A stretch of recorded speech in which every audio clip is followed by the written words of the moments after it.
Hi అండి, welcome to our channel. ఈరోజు నేను చెప్పబోయే రెసిపీ రవ్వ లడ్డు.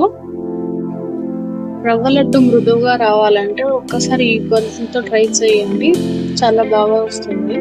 నేనైతే 1 కేజీ రవ్వకి కొలతలు చెప్పాను. ఒక 1/2 లీటర్ వరకు పాలు తీసుకొని కాంచుకొని పక్కన పెట్టుకోవాలి.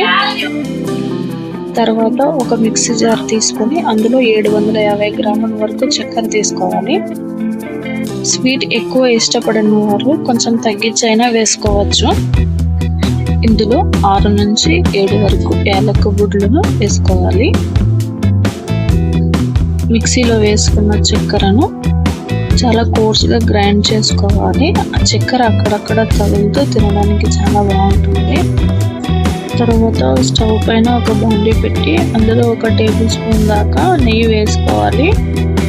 నెయ్యి కాగిన తర్వాత 1 కేజీ రవ్వ అందులో వేసుకోవాలి. వేసుకున్న రవ్వను ఉండలు లేకుండా గోల్డెన్ బ్రౌన్ కలర్ వచ్చేంత వరకు బాగా ఫ్రై చేసుకోవాలి. ఈ ప్రాసెస్ మొత్తం చిన్న మంటలోనే చేసుకోవడం వల్ల రవ్వ మాడకుండా ఉంటుంది.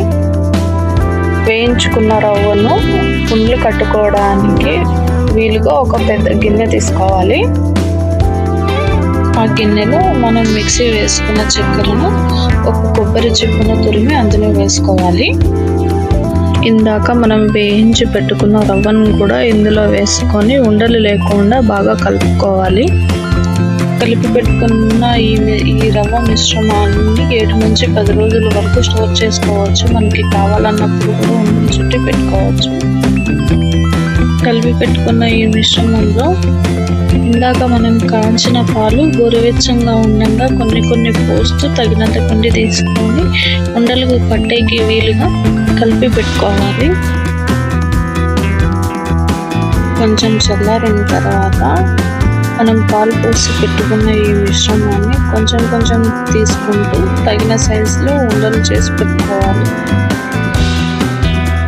ఇలా ఒక్కొక్కటి ఉండలు చేసి పెట్టుకుంటే ఎంత రుచికరమైన రవ్వ లడ్డు రెడీ అయిపోతుంది. ఇలా నేను చెప్పిన కొలతలతో ఒక్కసారి రవ్వ లడ్డు ట్రై చేయండి. 7 నుంచి 10 రోజుల వరకు రవ్వ లడ్డు నిల్వ ఉంటుంది. మనకి ఎప్పుడు కావాలన్నా అప్పుడు తినచ్చు. చూసారు కదండి ఈరోజు మన వీడియో. ఈ వీడియో మీకు నచ్చినట్టయితే లైక్ చేయండి. మరిన్ని వీడియోస్ కావాలంటే